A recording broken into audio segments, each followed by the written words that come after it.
서울 강남 납치 살해 사건의 배후로 지목된 유모 씨가 어제 구속된 데 이어 오늘 아침에는 부인 황모 씨도 경찰에 체포됐습니다.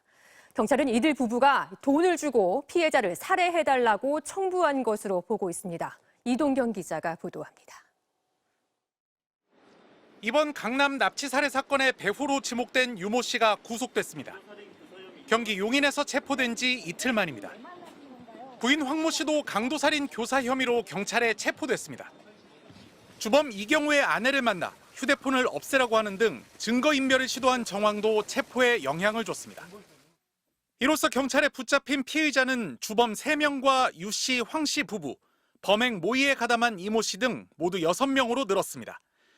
경찰은 이들 부부가 주범 이경우에게 돈을 주고 피해자 최 씨를 납치하고 살해해달라고 의뢰한 것으로 판단하고 있습니다. 이경우는 지난 2021년 유 씨 부부에게서 2차례에 걸쳐 4천만 원을 받았고 또 범행 직후에는 6천만 원을 요구했는데 각각 이번 범행과 관련한 착수금과 성공보수로 경찰은 보고 있습니다.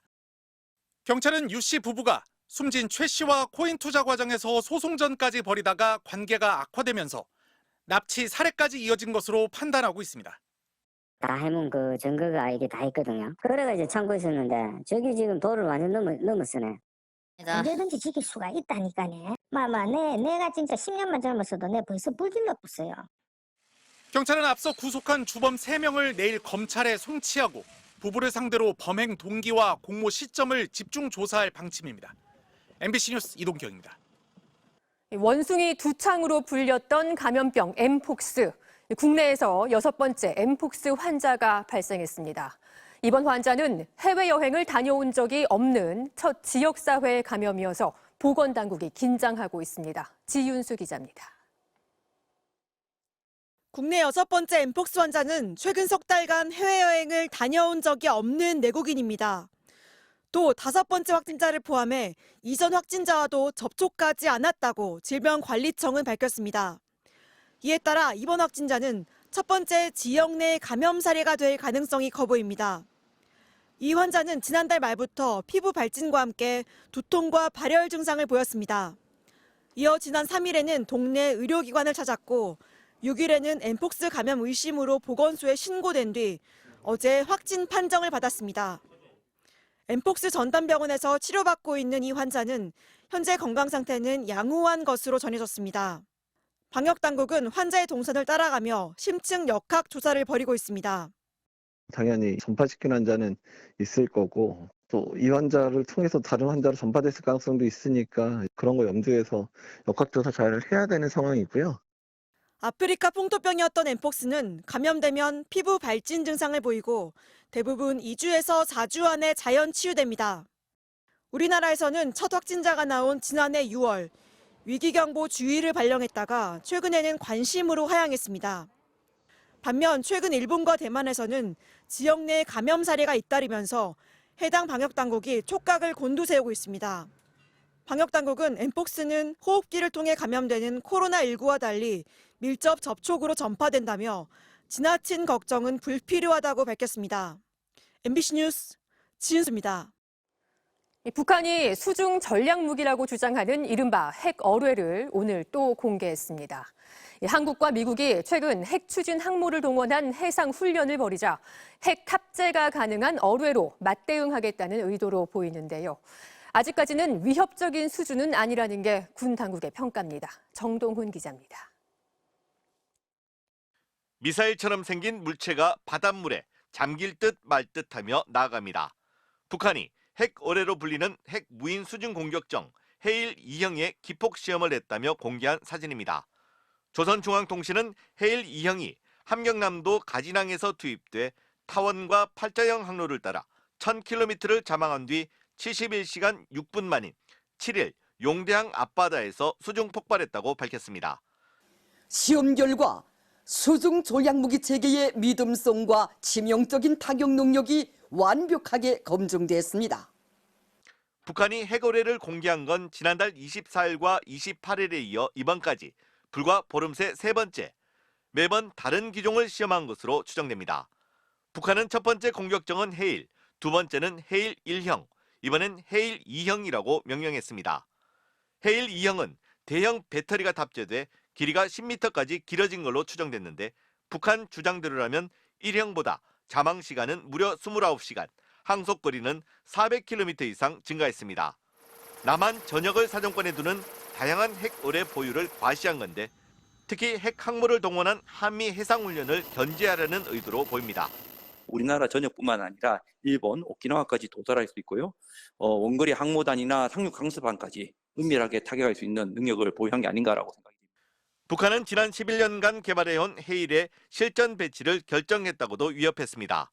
하지만 우리 군은 성능이 조작, 과장됐을 수 있으며 수중 탐지 자산으로 식별이 가능해 현재로선 위협적이지 않다는 입장입니다.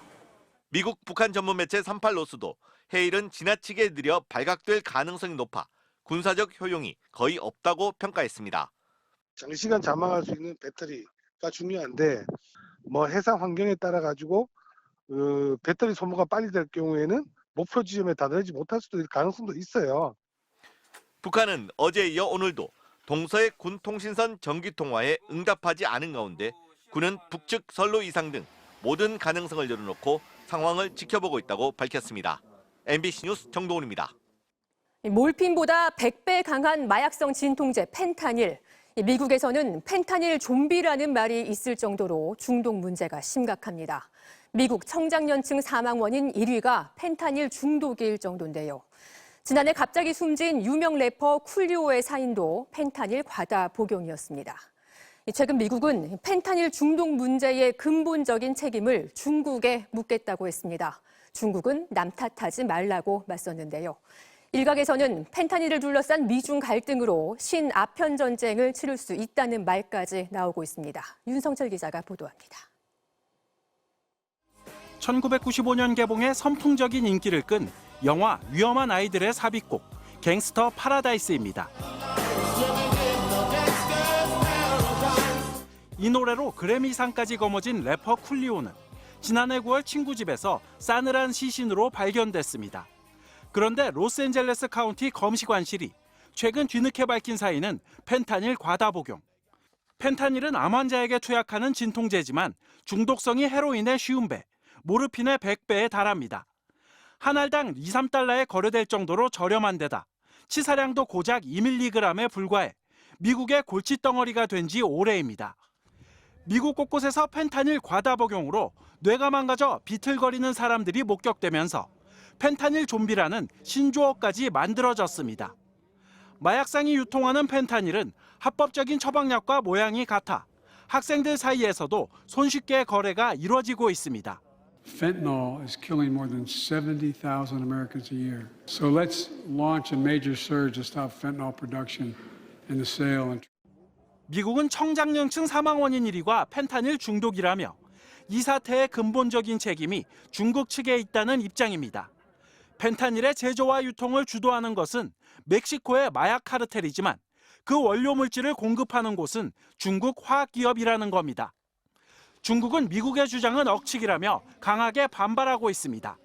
中国和墨西哥之间不存在所谓的芬太尼非法贩运问题，中墨双边禁毒合作的渠道是畅通的。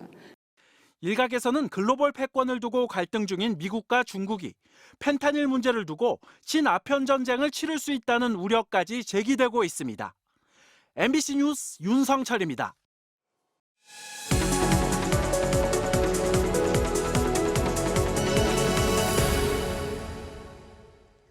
우리나라 한 해 사망자 수 30만 명 가운데 10%인 3만 명은 사망 원인을 모르는 원인 불명으로 처리되고 있다는 사실 아십니까? 사인을 규명하는 기술은 갈수록 발전하고 있는데 정작 제도가 따라가지 못하고 있습니다. 사건 속으로 조재영 기자입니다. 7년 전 한 농촌 마을에서 80살 할머니가 이불 안에서 혼자 숨진 채 발견됐습니다. 고령에다 지병도 있어 의사는 사망 원인을 단순 병세로 판단했고 부검도 하지 않았습니다. 하지만 장례까지 치른 뒤 타살 정황이 드러났습니다. 이웃 남성이 할머니를 살해한 범죄가 자칫 자연사로 묻힐 뻔했던 증평 살인 사건. 이후 사인 규명을 위한 부검이 늘었습니다. 1년에 10,000건씩 부검이 이루어지는 국립과학수사연구원. 법의관 1명당 매년 200건 가까이 부검을 실시합니다. 하지만 굳이 부검까지 하지 않아도 유족들의 거부감을 줄이면서 사인을 밝힐 수 있는 방법들이 있습니다. 시신에서 채취한 단 1ml의 혈액만 있어도 독극물에 중독됐는지 알 수 있습니다. 마약류 포함 농약 약물에서 3,500에서 4,500 되지 않을까 싶네요. CT도 찍을 수 있습니다. 머리끝부터 발끝까지 골절과 내부 출혈을 확인하는데 10분이면 충분합니다.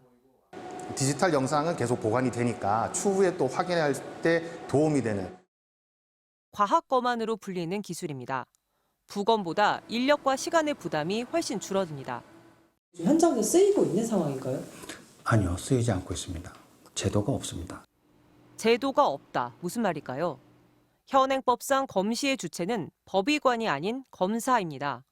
시신에서 혈액을 채취하거나 CT를 찍고 사망자의 의료 기록을 확인하려면 매번 검사가 영장을 청구해줘야 합니다. 영장 없이는 법의관이 과학검안을 실시할 수 없습니다. 하지만 범죄 혐의점이 없는 대부분의 사망은 수사기관이 개입하지 않으니 결국 사인을 눈대중으로 판단할 수밖에 없는 겁니다. 그러니까 겉에 보고 진단하는 거는 조선시대나 지금이나 동일합니다. 사인이 확실치 않을 땐 원인 불명이라고 쓰게 되는데 우리나라의 원인 불명 사망은 10건 중 1건, 미국의 5배, OECD 회원국 최상위권입니다. 그런데 여기서 문제가 생깁니다. 회사 화장실에서 혼자 쓰러져 숨진 40대 남성. 얼굴에 큰 상처가 남았지만 타살 정황이 없어 수사는 진행되지 않았습니다. 의사는 검안서의 사망 원인을 원인 불명으로 기재했고 유족들은 장례를 치렀습니다. 남성은 생전 상해보험에 가입했습니다. 유족들은 당연히 보험금을 받으리라 생각했지만 보험사는 지급을 거절했습니다.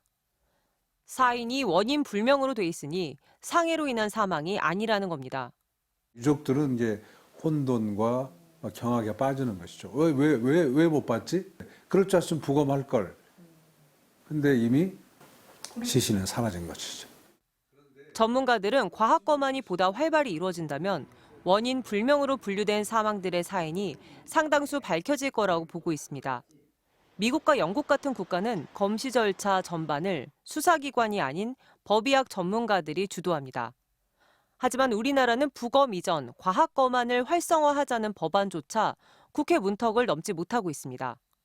입법부 안에서 제대로 논의가 되지 않은 책임이 크다고 생각하고요. 검경 수사기관들의 적극적인 협조가 반드시 필요하고요. 국가수의 법의학 인력과 장비 수준은 해외에서도 우수하다며 견학 올 정도지만 실제 현장에서 활용할 수 있도록 제도 마련이 시급해 보입니다. MBC 뉴스 조재영입니다.